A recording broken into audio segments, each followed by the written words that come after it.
দেখুন musical film আলাদা করে না একটু বলা মুশকিল, বিকজ মিউজিক্যাল ফিল্ম আমাদের বাণিজ্যিক ছবিতে তো গান থাকে, মানে প্রবল গান থাকে, মানে প্রচুর গান থাকে এবং সেগুলি খুব জনপ্রিয় হয়। সো সেগুলিকে আপনি মিউজিক্যাল ফিল্ম বলবেন না কোন যুক্তিতে, সেটাও তো ভাবতে হবে। হ্যাঁ, এই কথাটা ঠিক যে আজব কারখানাতে যে ধরনের গান বাজনা নিয়ে আমরা যে অন্বেষণটা করার চেষ্টা করেছি সেইটা হয়তো হট করে 5টা ছবিতে থাকে না। এখন গুরুত্বপূর্ণ তো নিঃসন্দেহে, কেননা এটা তো আমাদের যে গান বাজনাগুলো নিয়ে চর্চা আজব কারখানায় আমরা দেখব, সেই ফর্মগুলো, সেই আঙ্গিকগুলো, লোকায়ত গানের সেই আঙ্গিকগুলোই হচ্ছে আমাদের, সেগুলোই আমরা, কিন্তু সেগুলোই আমাদের তৈরি করে আর কি।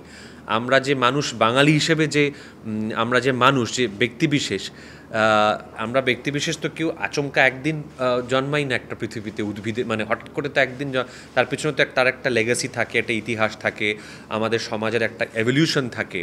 তো সেই সবটার থেকেই কিন্তু আমরা জন্মাই। হ্যাঁ, তো সেইটা বিচার করলে দেখতে গেলে কিন্তু আমাদের শিকড়গুলো সব এই গান বাজনাতে বাঁধা আছে। তো সেগুলো নিয়ে যখন কাজ যদি হয়, সেটা যে গুরুত্বপূর্ণ এটা তো বলাই বাহুল্য। আমার একটা সামান্য যেটুকু গান বাজনার একটা ব্যাকগ্রাউন্ড আছে, বা যে গান বাজনার যে পরিমণ্ডলে আমি কিছুটা হলেও বড় হয়েছি, সেটা নিঃসন্দেহে হেল্প করেছে। আমি তো বলবো যে আমার ব্যান্ড থাকার থেকেও যেটা বেশি সাহায্য করেছে সেটা হচ্ছে যে আমার ইনফ্যাক্ট বাংলা লোকায়ত গান বাজনা নিয়ে দীর্ঘদিনের একটা আগ্রহ এবং একটা কিঞ্চিত গবেষণাও আছে আর কি, বা একটা তাগিদ চিরকালই ছিল এটাকে জানার। বিভিন্ন লোকায়ত গান বাজনার যে ফর্মগুলো আমাদের দুই বাংলা মিলিয়ে যেগুলি আছে, সেগুলি সম্বন্ধে সম্যক ধারণা তৈরি করার একটা চেষ্টা বা তাগিদ আমার চিরকালই ছিল। আমি একটা সময় দোহার বা কালিকা প্রসাদ ভট্টাচার্যকে এখানে অনেকেই বা সকলেই হয়তো চেনেন, আনফর্চুনেটলি উনি আমাদের মধ্যে আজকে আর নেই। তাদের সঙ্গে একটা দীর্ঘ সময় সঙ্গ করেছি।